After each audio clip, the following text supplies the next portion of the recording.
오늘 말씀의 제목은 아나 모르는 채 하고 라는 제목으로 함께 은혜를 나누겠습니다. 아나 모르는 채 하고. 이 요셉의 이야기 너무 유명하죠. 요셉의 이야기를 만약에 연극으로 이걸 만든다면 이 장면은 이제 갈등이 정말 막바지에 이르는 갈등을 완전히 이렇게 정말 막바지가 여기 있다면 갈등이 이렇게 고조되는 장면이 될 것 같습니다. 요셉은 이제 이집트에 뭐가 돼 있죠? 이집트의 요셉은 총리가 되었습니다. 총리가 되어 있고 야곱의 아들들, 요셉의 형들은 이집트로 이제 곡식을 사러 갑니다. 7년 풍년 뒤에 7년 흉년이 왔거든요. 온 땅에 곡식이 없습니다. 근데 한 나라에만 곡식이 있죠. 이집트에만. 왜 곡식이 있어요? 요셉이 미리 대비했기 때문입니다. 그래서 이제 이집트에 요셉은 총리가 되어 있고 이 곡식이 있는 이집트로 요셉의 형들 10명의 형들은 곡식을 사러 이집트로 갑니다. 야곱의 집안에 가장 큰 아픔이 뭐예요? 야곱의 집안에는 가장 큰 아픔. 야곱의 집안은 지금 공식적으로는 요셉이 죽었어요. 요셉의 죽음이라는 이 큰 한 사건이 야곱의 가족에게 요셉의 죽음이라는 이 한 사건이 야곱의 온 가족에 어떻게 영향을 미치고 요셉의 부재라는 이 사건을 통하여 하나님께서 이 가족 한 사람 한 사람을 어떻게 다루시는지를 오늘 이 성경 속에서 발견할 수 있기를 원합니다. 먼저 야곱을 먼저 살펴보겠습니다. 야곱을 먼저 살펴볼게요. 3절과 4절 말씀에 보면 요셉의 형 10사람이 애굽에서 곡식을 사려고 내려갔으나 야곱이 요셉의 아우 베냐민은 그의 형들과 함께 보내지 아니하였으니 이는 그의 생각에 재난이 그에게 미칠까 두려워함이었더라. 야곱에게 아들이 총 몇 명이 있지요? 12명의 아들이 있습니다. 12명의 아들이 있는데 이 가정에 공식적으로 요셉은 죽었으니 이제 몇 명의 11명의 아들만 있어요. 11명의 아들만 있는데 왜 10명만 이집트로 곡식을 사러 갔을까요? 야곱은 왜 베냐민을 보내지 않았을까요? 뭐예요? 왜 야곱은 베냐민을 보내지 않았습니까? 애굽의 곡식 사러? 맞아요. 야곱은 베냐민 사랑하니까요. 야곱에게 베냐민은 굉장히 특별한 존재입니다. 왜냐하면 야곱에게 베냐민은 마지막 내 거라는 거예요. 마지막 내 거라는 것입니다. 야곱의 첫 번째 내 것이 누구였습니까? 야곱의 첫 번째 내 거는 누구예요? 라헬이었습니다. 그러나 라헬이 아들을 낳다가 죽죠. 자, 라헬이 죽고 나자 야곱의 두 번째 내 것이 누구였어요? 요셉입니다. 근데 요셉마저 어떻게 돼요? 야곱에게는 죽은 거예요. 자, 그러니 야곱에겐 마지막 남은 내 거는 누구예요? 베냐민이에요. 야곱에게 마지막 남은 내 것이 베냐민입니다. 또 야곱에게 베냐민은 또 다른 특별한 이유가 있는 것이 베냐민의 엄마가 누구예요? 라헬이에요. 라헬이 베냐민을 낳다가 죽어가면서 말해요. 이제 죽어가면서 라헬이 이렇게 말하죠. 베노니 슬픔의 아들. 이 아들 때문에 내가 눈을 제대로 못 감겠다. 베노니 슬픔의 아들. 죽어가며 베노니 슬픔의 아들이라고 말합니다. 그때 죽어가는 아내 옆에서 야곱은 말하죠. 아니, 얘는 베냐민이야. 오른손의 아들이다. 내 권능의 아들이다. 내가 이 아이를 권능으로 지킬 것이다 라고 라헬에게 맹세합니다. 야곱은 죽은 아내와의 약속도 있고 또 마지막 내 것이기도 하고 베냐민을 놓지 못합니다. 그런데 여러분 잘 아시지요? 여러분 잘 아십니다. 하나님께서 요셉에게 준 그 꿈, 하나님이 요셉에게 준 꿈이 뭐였죠? 하늘의 해와 달과 11별이 내게 절하더이다. 그 하나님이 요셉에게 주신 꿈이 성취가 되려면 누가 이집트로 내려가야 합니까? 베냐민이 내려가야 그 꿈이 성취가 되는 거예요. 야곱이 마지막 내 것을 놓아야지 하나님의 뜻이 성취가 되는 겁니다. 우리 다 이거 있죠. 마지막 내 거 있죠. 저도 있고 여러분들 다 있잖아요. 왜 하나님 앞에 지고 있는 것이 없는 것이냐 이렇게 해맑은 얼굴로 저를 보십니까? 우리는 모두 다 마지막 내 거가 있어요. 이것만큼은 하나님 앞에 못 내놓는 게 있다니까요. 하나님 앞에 못 내놓는 꽉 쥐고 있는 마지막 내 거가 있습니다. 그런데 어떻습니까? 하나님 앞에 마지막 내 것을 내려놔야지, 마지막 내 것이 내려놔야지 하나님의 뜻이 이루어지는데 하나님 앞에 못 놓는 게 있습니다. 그런데 하나님은 참 좋은 하나님이신 것이, 하나님은 참 좋으신 분인 것이 그 야곱에게서 베냐민을 억지로 뺏지 않아요. 내놔라 하고 억지로 그 손을 펴지 않습니다. 하나님은 야곱이 마지막 내 것을 지고 있는 걸 하나님은 알면서도, 자식을 잃은 아버지가 마지막 내 것을 쥐고 있는 걸 하나님은 알면서도 아나 모른 채 하십니다.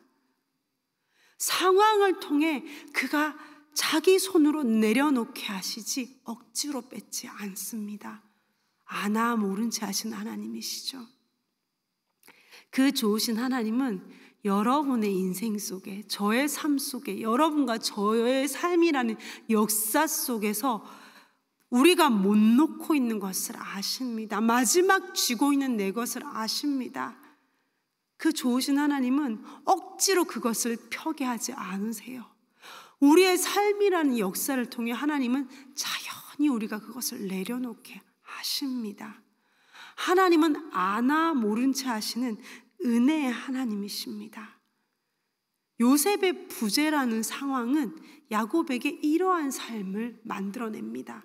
자, 이제 형들의 모습을 한번 볼까요? 이제 형들을 봅니다.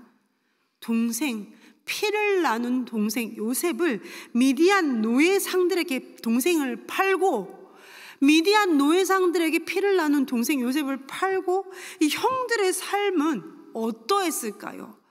잘 됐다. 골칫거리가 눈앞에서 안 보이니 이제 두 발 뻗고 자겠네. 아이고 이제서야 우리 집이 제대로 돌아가네. 아이고 이제서야 우리 집이 드디어 행복해진다 라고 살았을까요? 요셉을 팔고 난 뒤에 이 형들의 삶은 어떠했을까요? 여러분, 그 가정의, 그 집안의 무거운 공기를 여러분 짐작할 수 있겠습니까? 그 죄책감이 얼마나 컸던지 유다는 아버지 집을 떠나 살지요. 그 집안의 무거운 공기를 여러분, 요셉이 없어지고 나서 그 집안의 무거운 공기를 짐작할 수 있겠습니까? 요셉이 입었던 그 채색 옷에 염소피를 묻혀서 아버지 야곱에게, 아버지에게 갖다 주자 아버지의 통곡을 그들은 들었습니다. 야곱은 이렇게 통곡하죠. 모든 자식들의 위로를 거절하고 야곱은 이렇게 통곡합니다. 내가 슬퍼하며 스올에 내려가서 내 아들을 보리라. 단장의 고통이라고 하죠. 단장의 고통. 자식을 잃은 부모의 심정은 단장의 고통에 비유합니다. 단장은 뭐예요? 창자가 끊어지는 고통입니다. 단장의 고통으로 통곡하는 아버지의 통곡을 아들들은 들었습니다. 아침에 눈을 뜨면서부터 눈물로 시작하는 아버지의 고통, 아버지의 깊은 한숨. 요셉이 죽고 나서 그 집안에 웃음이 다시 찾아올 수 있었겠습니까? 아버지의 통곡을 듣고 아버지의 비명소리를 듣고 집안에 무겁게 짙게 깔리는 그 무거운 공기를 날마다 그들은 느꼈을 것이에요. 그 집은 더 이상 웃음이 없는 집안이었을 것입니다.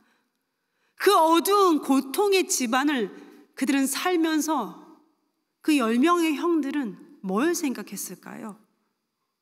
어떤 생각을 했겠습니까? 미쳤나 보다. 우리가 미쳤었나 보다. 우리가 대체 무슨 짓을 저질렀던 거야? 날마다 후회했을 것이며 날마다 죄책감에 시달렸을 것입니다. 아버지의 한숨과 통곡 속에 그들은 날마다 죄책감에 무너졌을 것입니다. 그 10명의 형들이 이집트로 곡식을 사러 갑니다. 그리고 이집트의 총리 앞에 고개를 숙이고 있습니다. 요셉은 형들을 알아봤지만 형들은 요셉을 알아보지 못합니다. 그날 그렇게 팔아버렸던 내 동생이 어찌 이집트의 총리가 되었다고 상상이나 할 수 있었겠습니까? 또한 그들 사이에 통역까지 세운 거예요. 요셉은 히브리 말을 못 알아듣는 척하며 통역까지 세웠기 때문에 형들은 감히 저 엄청난 이집트 대제국의 총리를 내 동생이라 생각하지도 못하고 그 앞에 벌벌 떨고 고개를 숙이고 있습니다. 요셉의 형들은 그 요셉 앞에 고개를 숙이고 있는 것이지요.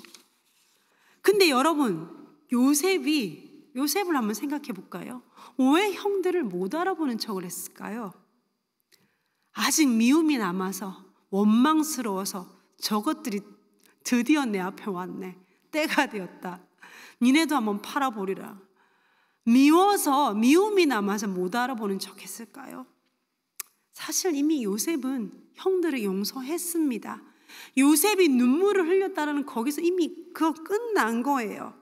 요셉이 형들을 어떻게 용서할 수 있었겠습니까? 요셉은 엄청난 성인 군자예요. 아니에요. 42장 9절 말씀에 요셉이 그들에게 대하여 꾼 꿈을 생각하고, 여기서 우리는 요셉이 꿈을 생각하고 꿈 해몽, 꿈이라면 그냥 그 밤에 잠을 자다 꿈인가 보다 생각하는데 단순한 그런 꿈이 아니라 이때로 지금으로 치자면 뭐예요?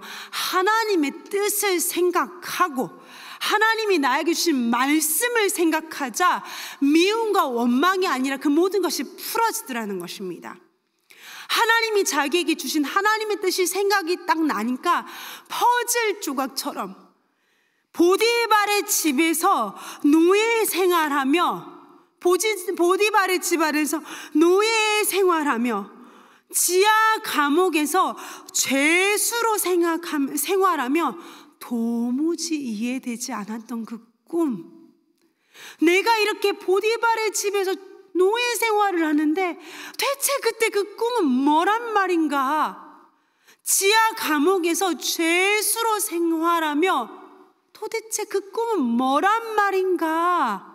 도무지 이해되지 않았던 그 퍼즐 한 조각 같았던 그 꿈이 자기 앞에 고개를 숙이고 있는 10명의 형들을 보자 그 꿈이 생각이 나는 거예요. 그 꿈이 퍼즐 조각처럼 이해되지 않았던 그 꿈이 퍼즐처럼 막연히 이제 보여지기 시작하다라는 것입니다.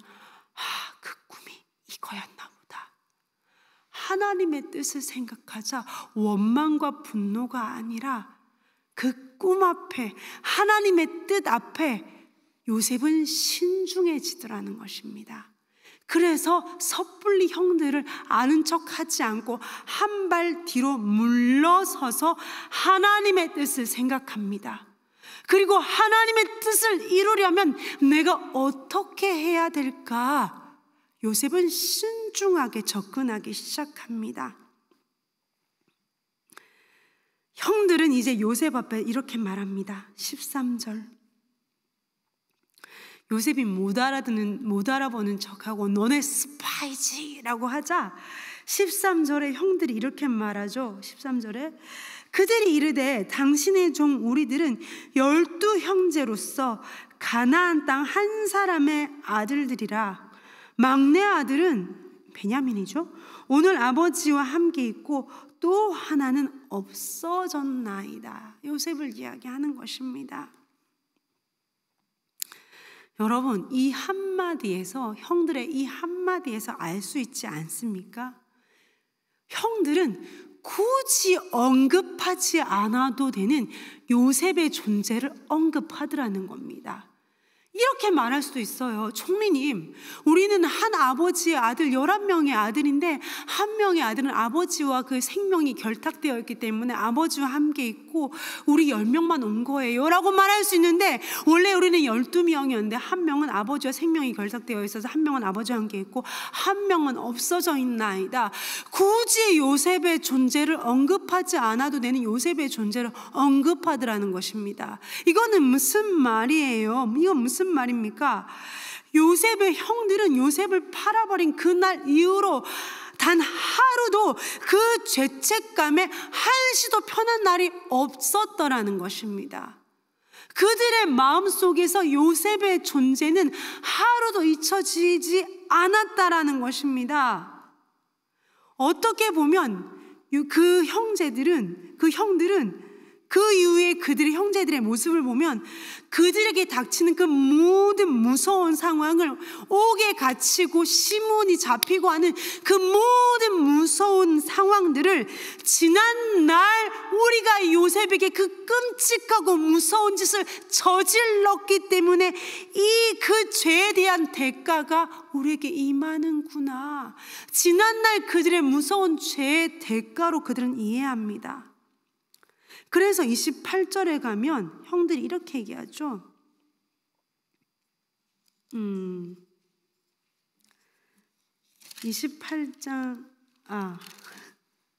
28장 맞습니다. 28장 후반절에 가면 그 형제들이 이렇게 말합니다. 그들이 혼이 나서 무서워요. 지금 떨며 서로 돌아보며 말하되 하나님이 어찌하여 이런 일을 우리에게 행하셨는고, 하나님께서 어찌하여 이런 일을 우리에게 행하셨는가. 그들의 그날에 동생을 팔아버리던 그날에 그들의 잔인하고 흉악했던 그 죄에 대해 하나님이 물으시는 거라고 그들은 이해합니다.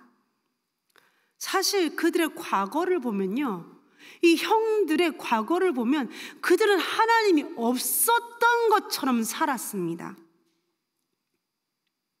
마치 하나님이 없는 것처럼 살았던 그들, 세겜의 남자들을 몰살시키던 흉악했던 그들, 질투에 눈이 멀어 피를 나눈 동생을 살려달라고, 형들 내가 잘못했어 제발 나 좀 살려줘라고 울부짖는 동생을 미디안 상인들에게 팔아먹던 그들, 하나님이 없던 것처럼 흉악하게 살던 그들이 이제는 그들의 삶 가운데 일어나는 모든 일 가운데 하나님을 찾고 그분의 손을, 하나님의 손을 더듬어서 하나님의 손을 잡으려고 합니다. 하나님은 모든 것을 알지만 모르는 척 하셨습니다. 세겜의 남자들을 한날에 몰살시키던 그들을, 그 죄를 하나님은 알지만 모르는 척 하셨습니다.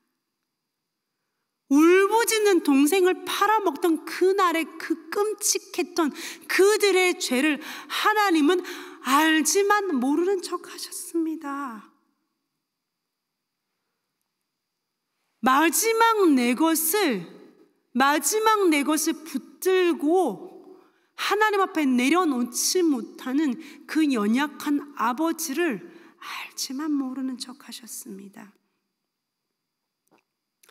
예수님을 모른다고, 나는 저 십자가에 못 박히는 저 죄수를 모른다고 3번이나 부인하고 자기의 혈기에 못 이겨서 갖고 있는 칼로 사람의 귀를 잘라버리는 베드로를 처음부터 예수님은 아셨습니다. 처음 만나는 그날부터 예수님은 아셨지만 예수님은 모르는 척 하셨죠. 그가 어떻게 배신할 것이라는 걸 다 알면서도 예수님은 이렇게 말합니다. 주님은 그리스도시요 살아계신 하나님의 아들이십니다 라고 뿌듯해하며 의기양양하게 고백하는 그 베드로를 예수님은 다 알지만 바요나 시몬아 네가 복이 있다, 하나님이 알게 해주셨구나 라고 그를 칭찬하시며 사랑하십니다. 예수님은 알지만 모르는 척 하셨죠. 그 예수님은 오늘 우리를 알지만 모르는 척 하십니다. 끝까지 하나님 앞에 마지막까지 붙잡고 내어놓지 못하는 마지막 내 것을 붙들고 있는 우리를 알지만 모르는 척 하십니다. 그리고 하나님은 우리의 삶이라는 역사 가운데 우리를 몰고 가십니다. 몰고 가셔서 끝내 우리를 하나님 앞에 우리 손을 펴게 만드십니다. 하나님은 우리를 이 자리까지 인도하실 겁니다. 예수님은 내 연약함을 아십니다. 내 손에 마지막 남은 것을 내려놓지 못한 것도 아시고 흉악하고 끔찍하고 무섭고 잔인한 내 신념을 위해서라면 다른 사람의 마음을 마음껏 난도질하고 칼질하는 나의 잔인하고 흉악함을 다 아십니다.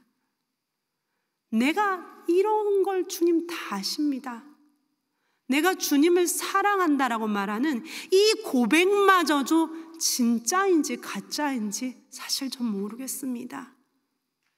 그럼에도 불구하고 내가 아는 단 하나는 나는 하나님 아니면 아무것도 아니라는 거, 내가 이거 하나는 이제 알겠습니다 라는 고백하는 그 자리까지 하나님은 우리를 이끌고 가십니다.